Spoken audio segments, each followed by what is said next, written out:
जितने सारे भाई बहन माता पिता यहाँ विराजमान, आप तमाम धर्म प्रेमी और प्यारे शासन जी सभी मिलजुल कर प्यार से कहिए सतगुरु माता सुदीक्षा सविंदर हरदेव जी महाराज की जय। निरंकारी राजमाता गुरु वचन अवतार की जय। आओ प्यारे साथ संगत जी, साउंड ऑपरेटर वाले भैया अगर यहाँ पर है तो थोड़ा सा इस माइक में ट्रेवल दे दीजिए, हल्का सा। Hello hello hello hello hello जी जी, कोई बात नहीं, ठीक है, हो गया। आइए मेरे प्यारे भाइयों बहनों, मेरे देवी देवता यहाँ जितने सारे बैठे हैं, जहां तक मेरी आवाज पहुंच रही है, जहां तक आप तमाम धर्म प्रेमियों का, तमाम देवी देवताओं का स्वागत है, बाहें फैलाकर स्वागत है इस संत निरंकारी मिशन में। आप किसी भी देवी देवता की पूजा करते हो मुबारक है, किसी भी धर्म को मानते हो मुबारक है, मगर आपका यहाँ पर स्वागत है, स्वागत है, स्वागत है। मेरे प्यारे साथ संगत, मेरे प्यारे भाइयों बहनों, ये संत पीर पैगंबर वली रहबर युगों युगों से एक ही बात बता रहे हैं, एक ही बात बता रहे हैं। और आज ये संत निरंकारी मिशन जिसकी स्थापना सतगुरु बाबा बूटा सिंह जी ने 25 मई 1929 में की थी, तब से ये सिलसिला चला आ रहा है। शहंशाह बाबा अवतार सिंह जी, फिर सतगुरु बाबा गुरुवचन सिंह जी महाराज, फिर सतगुरु बाबा हरदेव सिंह जी महाराज, सतगुरु माता सविंदर हरदेव जी महाराज, और आज समय के पैगंबर, हाँ बहुत अच्छा, वेरी गुड, आज समय के पैगंबर सतगुरु माता सुदीक्षा सविंदर हरदेव जी महाराज ये बागडोर संभाले हुए हैं और इस मिशन को आगे लेकर के जा रहे हैं। और इस युग को ये बता रहे हैं कि यहाँ प्यार की बातें होती हैं, यहाँ प्यार सिखाया जाता है, दिल दिल से मिलाए जाते हैं, इंसान बनाया जाता है। और मेरे प्यारे भाइयों बहनों, मेरे संतों, थोड़ा सा मंथन करने की जरूरत है। इस सेवैया गांव में, सिंधिया प्रखंड के सेवैया गांव में, यहाँ तो आने के बाद सेवैया नाम सुनते ही सेवई की खुशबू आने लगती है। मिठास है, कितना आपके अंदर मिठास है। मैं विनती कर दूं कि अगर कोई सेवा चल रही है तो सेवा बंद कर दी जाए, और जितने भाई बहन मेरे बैठे हैं वो तो ठीक है, बाहर में कोई मेरे प्यारे दुलारे भाई बहन अगर खड़े हैं तो ये पंडाल आपके ही लिए बना है मेरे भाई, आप अंदर आके बैठ सकते हैं। जो भी खड़े हैं बाहर में, अगर बैठे हैं तो मुबारक है, बड़ी बख्शिश, बड़ी कृपा, प्यार से कहिए। आइए मेरे दोस्तों, थोड़ा सा मंथन करें। अभी अभी हमारे रदूसी बाबू लोग बता रहे थे कि अब की पासा नहीं पड़ेगा तो फिर 84 का चक्कर लगेगा। संतों, मेरे भाइयों बहनों, ये जो ब्रह्मांड है ना, इस ब्रह्मांड में बच्चों की तरफ से शोर आ रहा है, थोड़ा सेवा दल कंट्रोल करें उनको। तो संतों, इस पूरे ब्रह्मांड में जहां तक दास की आवाज जा रही है, ध्यान से सुने। और ये बातें सिर्फ और सिर्फ संत निरंकारी मिशन ही बता सकता है। ब्रह्म ज्ञान की बात, निरंकार परमात्मा की बात, कि इस पूरे ब्रह्मांड में 30 लाख पेड़ पौधे हैं। ध्यान से सुनिएगा, 30 लाख पेड़ पौधे हैं।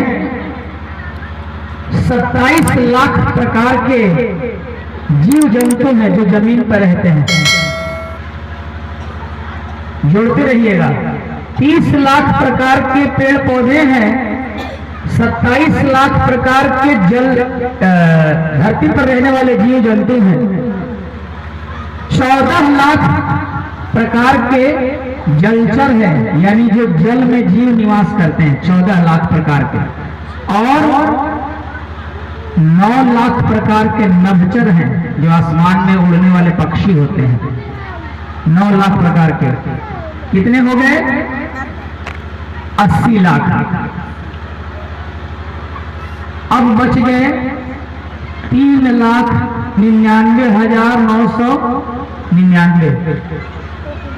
ये योनियां जो हैं देवी, देवता, गंधर्व, किन्नर, यशु, वशु, जशु, यक्ष, दक्ष, रक्ष, प्रेत,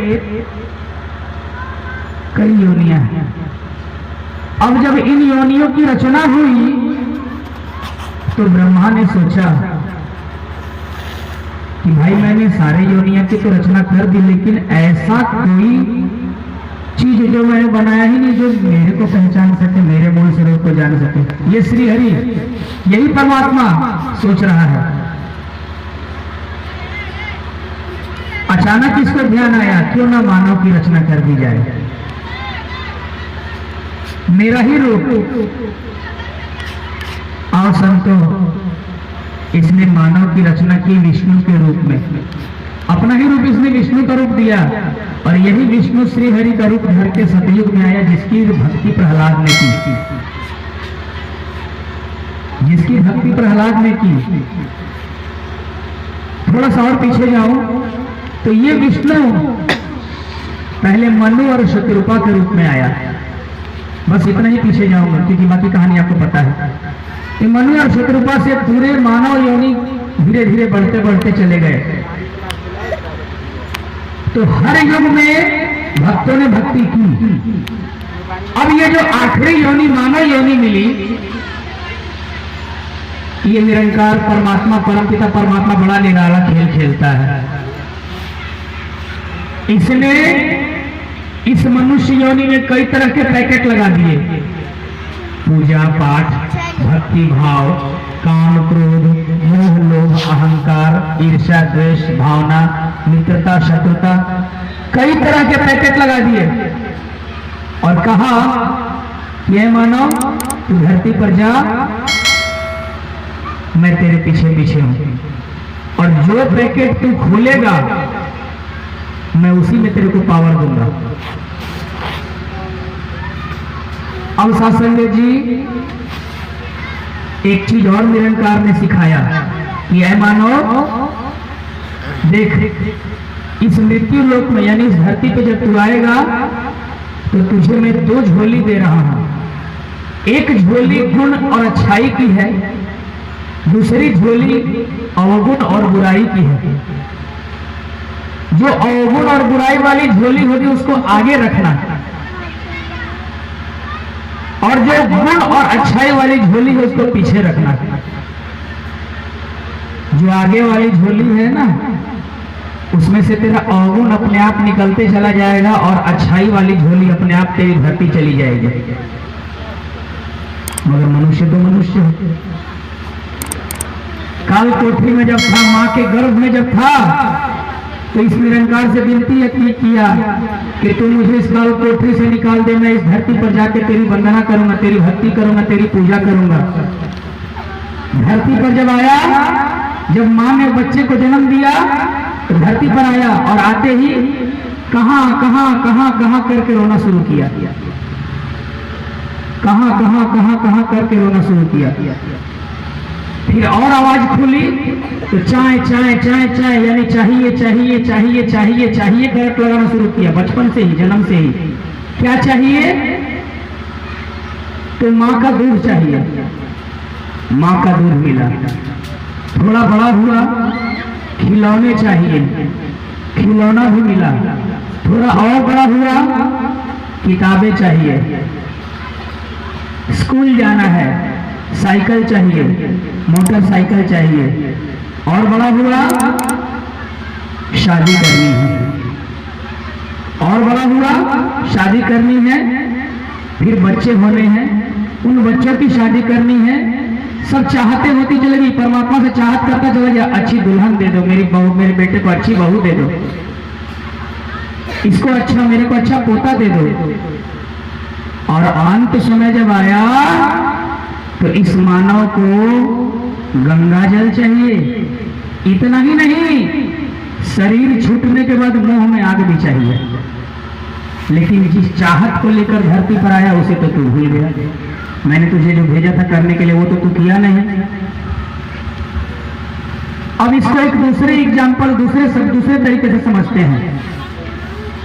एक मनुष्य बहुत अच्छे कर्म किए, उसने बहुत अच्छे कर्म किए, जब तक धरती पर रहा प्रभु की चर्चा करते रहा, हरे रामा हरे कृष्ण खूब किया माइक से। जैसे अभी आपके संत निरंकारी मिशन के महात्मा ये माइक से आपको आवाज दे रहे हैं, लेकिन अंतर क्या है इन दोनों में वो मैं बताता हूं आपको। बहुत अच्छी से उसने भक्ति की, हरे रामा हरे कृष्ण, प्रभु राम का, राम श्याम कृष्ण जिसका नाम ले रहा था, भरपूर प्यार से लिया, मोहब्बत से लिया, दान पुण्य किया, बहुत सेवा किया, दुनिया में जब तक रहा खूब सेवा किया। इतना संसार वाले उस व्यक्ति से खुश हुए, इतना खुश हुए कि उसकी जय जयकारी शुरू हो गई। तुम तो राजा हो यार, तुम तो राजा हो, तुमने इतने बड़े बड़े काम किए हैं, तुम तो महान हो, तुम तो हमारे भगवान हो। लोगों ने उसके पैर छुए, उसको फूल मालाएं पहनाई। उसने काम ही बहुत अच्छा किया था ना, दान पुण्य किया, अनाथ आश्रम बनवाया, विकलांग आश्रम बनवाया, स्कूल बनवाया, कॉलेज बनवाया, अस्पताल बनवाया, हर वो काम किया जो मनुष्य को करना चाहिए था। गरीबों की सेवा किया, मुफलिसों की मदद किया, हर वो काम किया। लेकिन जब उसके प्राण जब शरीर से छूटे तो धर्मराज ने कहा यमराज से, इसको 10 घोड़ा मारो और एक बैल का जन्म दे दो। थोड़ा सा विचार करने की जरूरत है मेरे भाइयों बहनों। उसके कर्म इतने अच्छे थे, कोई बुरा कर्म नहीं था उसका, फिर धर्मराज ने ऐसा क्यों किया? इसको 10 घोड़ा मारो और बैल का जन्म दे दो। अब इसने पूछा कि क्यों प्रभु, ऐसी क्या भूल हो गई मेरे से, मैंने कौन सा खराब कर्म किया है, मुझे मेरे कर्मों का फल मिलना चाहिए। प्रभु ने कहा तू कौन से कर्मों की बात कर रहा है, कौन से फल की बात कर रहा है? चल मैं तुझे बताता हूं।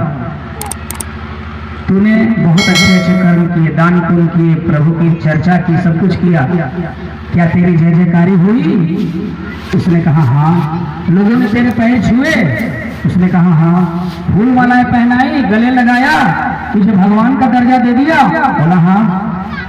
तो भोग तो लिया तूने अपने कर्मों का फल, तूने अच्छे कर्म किए, तुझे लोगों ने प्यार दिया, आशीर्वाद दिया, तेरी जय जयकारी की, तेरे कर्मों का फल तो तुझे मिल गया। लेकिन किस चीज के लिए मैंने तुझे धरती पर भेजा था वो काम तूने किया कहाँ? कौन सा काम प्रभु? अरे मैंने तुझे धरती पर भेजा था तेरी अपनी पहचान करने के लिए, तेरी मूल पहचान के लिए, कि तू धरती पर मनुष्य रूप में जा किस लिए रहा है? भूल गया गीता का वो उपदेश जिसमें मैंने अर्जुन से कहा था कि हे अर्जुन, जो स्वर्ग की चाहत रखते हैं उन्हें सुख देता हूं, और वो स्वर्ग में जाते हैं लेकिन उन्हें मोक्ष की प्राप्ति नहीं होती। ये माइक थोड़ा सा साउंड की सर्व हो रहा है, जरा देख लीजिए, पिरपिरा रहा है। हल हल हल हल, ठीक है, थैंक यू। तो तुझे मिल तो गया, क्या तू समय के सतगुरु के पास गया? क्या तूने अपनी पहचान की कि तू धरती पर क्यों आया है, तेरा वजूद क्या है, तूने जाना? अरे तू एक ब्रह्म है, तू निराकार परमात्मा का ज्योत स्वरूप है, जिसकी ज्योति तेरे अंदर, तू ज्योति की ज्योति है। कंकर के संग बना तू कंकर, जबकि वास्तव में तू मोती है। तू तो मोती है, लेकिन तूने अपनी पहचान, अपनी वैल्यू खत्म कर दी। अपनी बड़ाई लेने में तू रह गया, तुझे अहंकार हो गया कि वाह मैंने बहुत अच्छा काम किया है। तो मैंने क्या कहा था अर्जुन से कि हे अर्जुन, जो सुख की चाहत रखते हैं मैं उन्हें स्वर्ग देता हूँ, और वो स्वर्ग में जा करके देवी देवता किन्नर गंधर्व यशु वशु जशु यक्ष दक्ष रक्ष सब बनते हैं, मगर मोक्ष उन्हें नहीं मिलता। मेरे मूर्ख बालक, उस मोक्ष को प्राप्ति करने के लिए तुझे फिर धरती पर जाना होगा और अपने मूल की पहचान करनी होगी। और जब तू सबको मुझमें और मुझको सब में देखेगा तभी तुझे मुक्ति मिलेगी, मुक्ति मिलेगी। तू ही निरंकार, तू ही निरंकार। और सुनते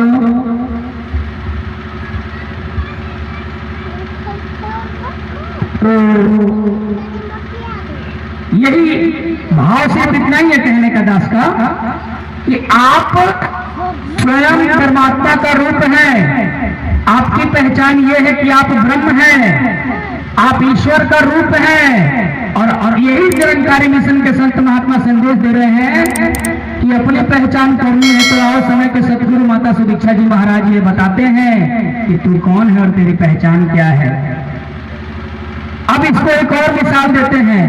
हम पूजा पाठ करते हैं, हम दुर्गा देवी की पूजा करते हैं, काली माँ की पूजा करते हैं, राम की पूजा करते हैं। मुबारक है, मुबारक है, मुबारक है, बहुत अच्छी बात है।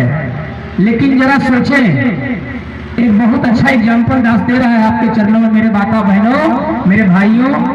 अगर कुछ गलत बोलूंगा तो समझाइएगा बाद में कि बेटा तुम्हें ऐसे नहीं बोलना चाहिए। लेकिन पहले सुन लीजिए कि कहना क्या चाह रहा हूं। आप जितने सारे यहाँ बैठे हुए हैं, जितने सारे, चाहे आप कोई भी हो, भाई बहन हो, मेरे लिए तो आप सभी मेरे पूज्य हैं, मेरे भाई, मेरे बहन, मेरे माता, मेरे पिता। जिस पूजा को भी आप करते हो मुबारक है। मेरे लिए आप मेरे भगवान हैं, मेरे लिए आप मेरे माता पिता हैं, मेरे घर वाले हैं, मेरे परिवार वाले हैं। मैं बहुत प्यार करता हूँ आप सबों से, क्योंकि मेरे सतगुरु ने मुझे यही सिखाया है कि जहां जाना प्यार बांटना, प्यार बांटना, प्यार बांटना। और मैं आपसे प्यार बांटने आया हूं, आशीर्वाद लेने आया हूं। अब जो मैं कह रहा हूं इसको जरा मंथन कीजिएगा मेरे प्यारे भाइयों बहनों, साथ संगत जी मंथन कीजिएगा। मान लीजिए आपका बेटा आपकी खूब सुंदर मूर्ति बनाता है, हूबहू आप ही का रूप दे देता है, हूबहू आप ही का रूप, करोड़ों रुपए खर्च करके हूबहू आप ही की मूर्ति बना दे, और उस मूर्ति से कहे कि पापा मुझे 100 रुपए चाहिए। उस मूर्ति से जाकर कहे, वो आपकी ही मूर्ति है, जबकि आप सामने खड़े हो, आपकी मूर्ति है, और जाकर के कहे मम्मी मुझे 100 रुपए दे दो। क्या आपकी वो मूर्ति, क्या आपका वो फोटो उस बच्चे को 100 रुपए दे पाएगा? दे पाएगा? बोलिए ना, दे पाएगा? इसलिए क्योंकि सामने आप खड़े हैं, आप सर्वत्र हैं, आप सामने मेरे खड़े हैं। मैं आपसे मांगूंगा पापा मुझे 100 रुपए दे दो, आप खुशी से कहेगा बेटा 100 रुपए क्या, तू 500 रुपए ले ले। होगा कि नहीं? होगा ना? तो एक कुम्हार जिस तरह से एक दिन में 2000 घड़े बना सकता है, लेकिन 2000 घड़े मिलकर भी एक कुम्हार को खड़ा नहीं कर सकते। उसी तरह से आप जीते जागते सामने खड़े हैं अपने बेटे के। आप लाखों बेटा, आप 2, 4, 5, 10 बच्चे कर सकते हैं, लेकिन एक बच्चे मिलकर के अपने माँ बाप को खड़ा नहीं कर सकते। बच्चों के नाम से माता पिता का नाम होता है, तो आप गर्व से कहते हैं कि आज मेरे बेटे की वजह से मेरी पहचान हो रही है, आज मेरी बेटी की वजह से लोग मुझे जान रहे हैं, वो आपकी पहचान बन रहे हैं। लेकिन एक बच्चे मिलकर के अपने बाप माँ को खड़ा नहीं कर सकते, क्योंकि माँ बाप बच्चे को खड़ा करते हैं। उसी तरह से आप जिस भी प्रभु परमात्मा की पूजा करते हैं, मूर्ति फोटो की पूजा करते हैं, मुबारक है। लेकिन सोचिए कि उस मूर्ति से आप कुछ मांगते हैं तो आप कहते हैं कि हाँ हमको मिलता है, लेकिन असल में उस मूर्ति से आपको नहीं मिलता है। उस मूर्ति के अंदर जो परम पिता परमात्मा विराजमान है उसी से मिलता है। एक और एग्जाम्पल से समझाता हूं आपको। रामकृष्ण परमहंस जी आप पढ़े हैं, उनके बारे में जानते हैं बहुत अच्छी तरह, पढ़े है ना? रामकृष्ण परमहंस जी माता काली की मूर्ति से इतना प्यार करते थे, इतना प्यार करते थे कि वो उसे हंसाते थे, खिलाते थे, बुलाते थे, रुलाते थे। माता काली प्रकट हुई एक दिन रामकृष्ण परमहंस जी के सामने और बोली कि रामकृष्ण, तू जो मेरी जिस छवि से प्यार करता है वो मेरा रूप नहीं है, वो मेरा रूप नहीं है, वो मेरा रूप नहीं है बेटा। अभी समय का सतगुरु, समय का मालिक तोतापुरी जी आए हुए हैं बेटा, तू जा करके उनसे मेरी असल मूल को पहचान जा, जो मेरा निरंकार रूप है। नमो नमो अम्बे सुख करणी, नमो नमो अम्बे दुख हरणी, निराकार है ज्योति तुम्हारी, तिहु लोक फैली उजियारी। जो मेरा निराकार रूप है, जो कण कण में मैं समाई हुई हूँ, मेरे असल मूल को तू पहचान जा बेटा। मैं एक शक्ति हूँ, तेरे साथ ज्यादा दिन नहीं रह सकूंगी क्योंकि शक्तियों का अंत हो जाता है, लेकिन मेरा जो असल रूप है उसका अंत कभी हो ही नहीं सकता बेटा, तो उसको जान ले। रामकृष्ण परमहंस हाथी जिद पे अड़ गया, मैं छोड़ दूं आपको, मैं आपसे प्यार करता हूँ, मैं आपके बिना जी नहीं सकता। अंत में माता काली को खुद समय के मालिक तोतापुरी जी के पास जाके विनती करनी पड़ी कि तोतापुरी जी आप मेरे भगत को संभालो, नहीं तो बर्बाद हो जाएगा वो, क्योंकि जिस मूर्ति से वो प्यार करता है वो मूर्ति टूट जाएगी, फूट जाएगी, जिस फोटो से वो प्यार करता है वो फट जाएगा। निरंकार की पहचान क्या है, परमपिता परमात्मा की पहचान क्या है? अभी महात्मा गा रहे थे पवन जी, अखंड मंडलाकारम व्याप्तम येन चराचरम तदपदम दर्शितम येन तस्मै श्री गुरुवे नमः। इस परमपिता परमात्मा को सतगुरु की कृपा से, प्रभु की पहचान को गुरु की कृपा से देखा जा सकता है। जिस तरह राम ने वशिष्ठ की कृपा से देखा, भगवान कृष्ण ने दुर्वासा ऋषि की कृपा से देखा, कबीर दास ने रामानंद जी की कृपा से देखा, उसी तरह आज हमारे समय के सतगुरु दीक्षा जी महाराज हमें इस ब्रह्म ज्ञान को दिखा करके निरंकार का दीदार करा रहे हैं। इसी निरंकार का जो कि ना कटता है, ना छटता है, ना उड़ता है, ना भीगता है, ना जलता है, ना टूटता है, ना फूटता है। यही तो परिभाषा है परमात्मा की। एक रस है, एक समान है, एक जैसा है। तीन लोक नौखंड में गुरु से बड़ा ना कोई, करता करे ना कर सके, गुरु करे सो होए। देखिए, तीन लोक नौखंड में गुरु से बड़ा ना कोई, यानी ये तीन लोक कौन सा? दृष्टिमान लोक, स्थूल लोक और सूक्ष्म लोक, जिसमें सूरज चांद सितारे धरती अग्नि जल जीव वायु आकाश नौ खंड है। और कर्ता करे ना कर सके, दोहा पे ध्यान दीजिएगा, कर्ता करे ना कर सके। कर्ता कौन? ये परमात्मा, ये करता है, लेकिन जो ये भी नहीं कर सकता है, गुरु करे सो हो, वो काम गुरु कर देता है, वो काम सतगुरु कर देता है। और यही तो संत निरंकारी मिशन के महात्मा समझा रहे हैं कि सच्चे प्यार को जान लो, सच्ची मोहब्बत को जान लो। प्यार ही परमात्मा है, परमात्मा ही प्यार है। आप लोग पढ़े हैं, बड़े लिखे लोग हैं, आप लोग सारे के सारे डूबे हुए हैं। मैं तो अनपढ़ हूँ, मैं आपका बच्चा हूँ, आपका बच्चा हूँ। मैं तो अनपढ़ हूँ, लेकिन मैंने भी पढ़ा है, God is love, love is God. प्यार ही खुदा है, खुदा ही प्यार है। इसी प्यार, इसी खुदा को जानने के लिए बात करते हैं कि अपने मनुष्य तन में आए हैं तो जीते जी इस परमपिता परमात्मा को जान लीजिए, आपका कल्याण हो जाएगा।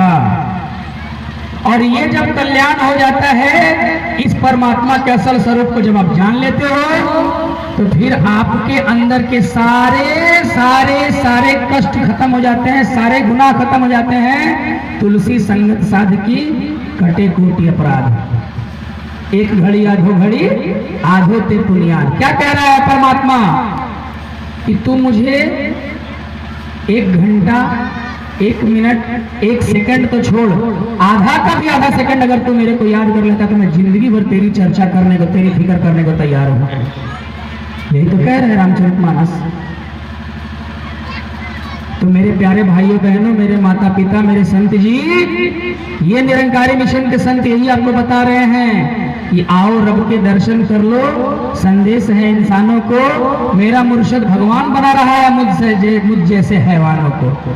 ये भगवान बना रहा है आपको। भगवान तो आप हैं ही, बस अपने मूल की पहचान कर लीजिए। इस ब्रह्म ज्ञान को प्राप्त करके, ये ब्रह्म ज्ञान यानी ब्रह्म को जान करके इसका ज्ञान हो जाए, फिर आप हंसिए, खेलिए, बोलिए, कितना आनंद आएगा। आपके जीवन में आनंद ही आनंद होगा, और आनंद जब होगा तो सुख तो आनंद का नौकर है, सुख तो आनंद के पीछे पीछे आएगा। सब कुछ आपके जीवन में आ जाएगा। आनंद के आ जाने से सब कुछ आपके जीवन में आ जाएगा, क्योंकि आनंद परमानंद से मिलता है, परमानंद से मिलता है, परमानंद से मिलता है।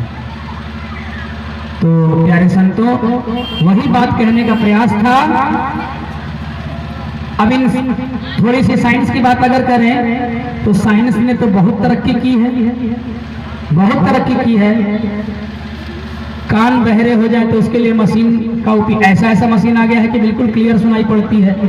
आंख के लिए ऐसा मशीन आ गया है, लेंस आ गया है कि पूरा क्लियर दिखाई देता है। जबान के लिए कोई मशीन नहीं आई।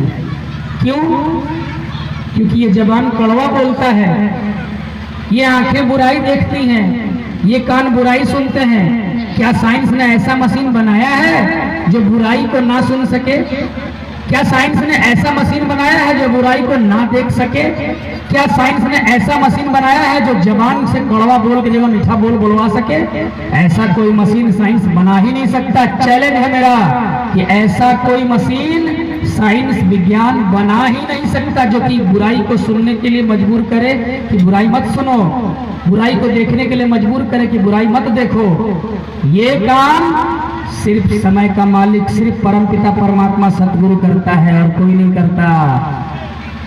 और जब ये आपके अंदर समाया हुआ है, जब इसकी पहचान आप कर लेते हो, आनंद के सागर में डूब जाते हो, तो आप कहते हो कि चमत्कार हो गया, चमत्कार हो गया, मेरी सारी बुराई खत्म हो गई। अब तो मुझे हर जगह अच्छाई ही अच्छाई नजर आ रही है, हर जगह बहुत सुंदर सुंदर नजारे नजर आ रहे हैं। ये पेड़ पौधे, ये पशु पक्षी, ये नदी पहाड़, ये झील, ये तालाब, सभी कितने प्यारे लग रहे हैं। परमात्मा की कितनी सुंदर रचना है, कहे उठेंगे आप। यही तो निरंकारी मिशन का संदेश है।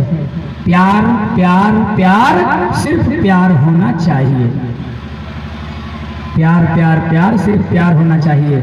आइए आप इन संतों के बीच में बैठिए, ये संत महात्मा आपको गले से लगाएंगे, आपको स्वागत करेंगे, चाय पिलाएंगे, पानी पिलाएंगे, सब कुछ करेंगे। क्यों?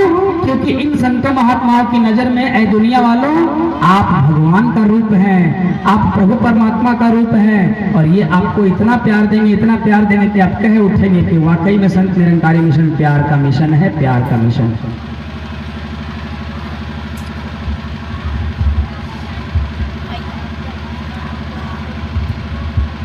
तो समय तो है अभी 5-7 मिनट आप जी की कृपा से। तो बात ये है संतों कि आज हमारे निरंकारी मिशन में ये बातें बताई जा रही हैं कि जिसने भी इस ब्रह्म ज्ञान को लिया है उसके वारे न्यारे हो गए, उसकी जिंदगी जो है आनंद के साथ कट रही है।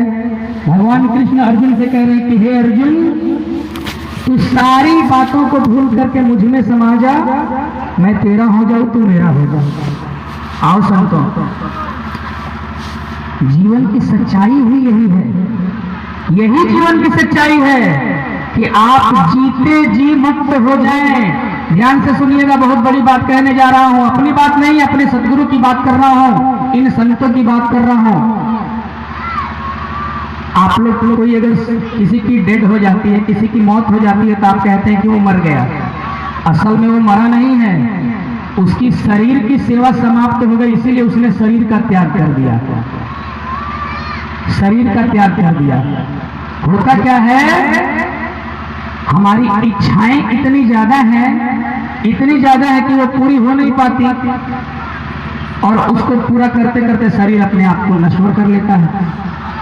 तो ध्यान दीजिएगा मेरे प्यारे भाइयों बहनों, इच्छाओं के रहते हुए शरीर का मर जाना मृत्यु, इच्छाओं के रहते शरीर का मर जाना मृत्यु, और शरीर के रहते इच्छाओं का मर जाना मुक्ति। शरीर के रहते इच्छाओं का मर जाना मुक्ति। क्यों? क्योंकि आपको जब परमपिता परमात्मा का नूर मिल गया, ये ब्रह्म ज्ञान आपने पा लिया, आप अपने मूल की पहचान कर बैठे कि अरे मैं तो धरती पर असल में यही करने आया था, बाकी काम तो प्रभु परमात्मा किए जा रहा है। तो आप जब अपनी खुद की पहचान कर ले तो आपकी इच्छा रही कहाँ, आप तो आनंद के सागर में हैं, और आनंद के सागर में आप हैं तो बाकी सुख आपके पास अपने आप चले आ रहा है। आप सुख की मांग करते हो इसीलिए दुख होता है।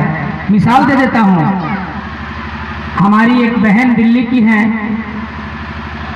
उनकी 5 बेटियां हैं।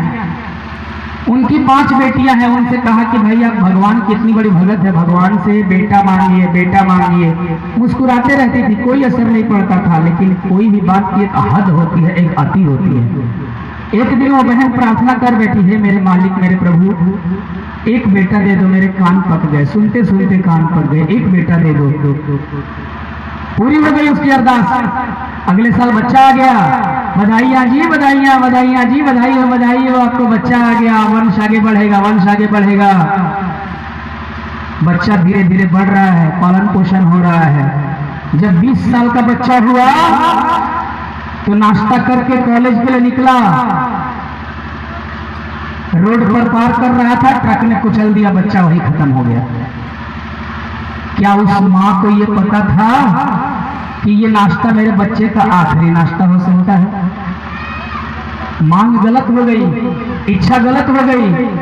कोई कितना भी कुछ भी कहे, आपको प्रभु पे भरोसा होना चाहिए। जो प्रभु करता है वो हमारे हद में करता है। तुम पूर्ण परमात्मा, तुम अंतर्यामी। आप गाते हैं ओम जय जगदीश हरे, भक्त जनों के संकट क्षण में दूर करे, ओम जय जगदीश हरे। ओम किसको कहते हैं? इस निरंकार परमात्मा को, जिसकी जयकारियां लगे। जगदीश यानी जगत का ईश्वर, ये जगत का रचयिता। यही तो निरंकारी मिशन बता रहा है कि मांग करने से पहले, चाहे आप किसी भी देवी देवता की पूजा करते हो, मुबारक है, लेकिन मांग कीजिए तो ये कह दीजिए कि हे मेरे मालिक, ये भलाई, अगर मेरे मांग में भलाई मेरी छुपी होगी तभी इस मांग को पूरा करना। मेरी इस मांग में भलाई छुपी हो तो इसे पूरा करना। और मेरे प्यारे संतों, बस इसी तरह से आपका प्यार, ये 4 दिन से आपके चरणों में बहुत आशीर्वाद मिला, बहुत प्यार मिला, बहुत रहमत मिला।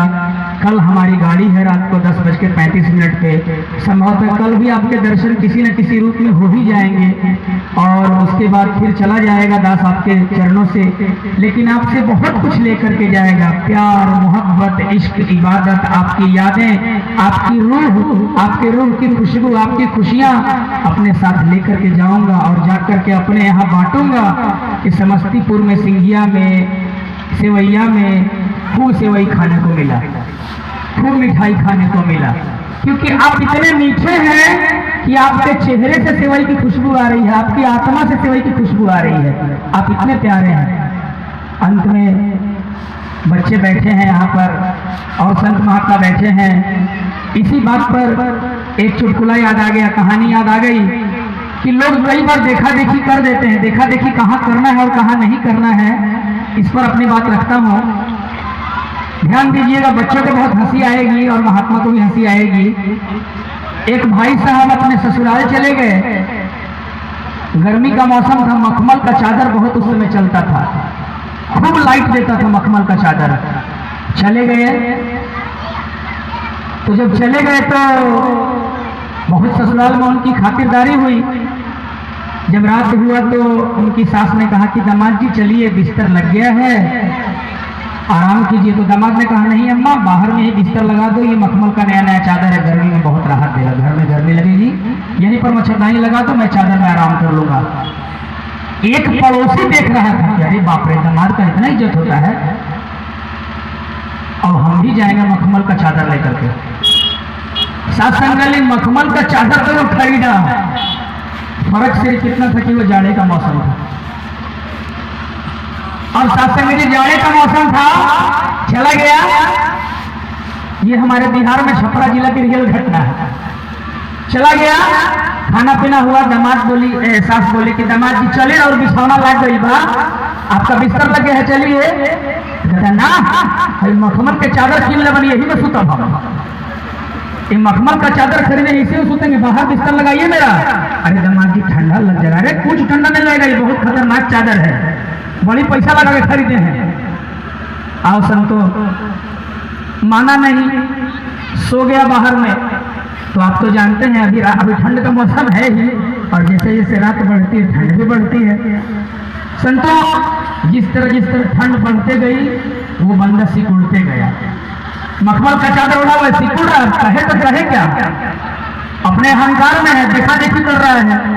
सिकुड़ते सिकुड़ते सिकुड़ते सिकुड़ते बिल्कुल पैर को एकदम पेट में और माथा में सटा लिया। अब सत्संग जी सुबह जब हुआ 5 बजा तो सासू माँ निकली।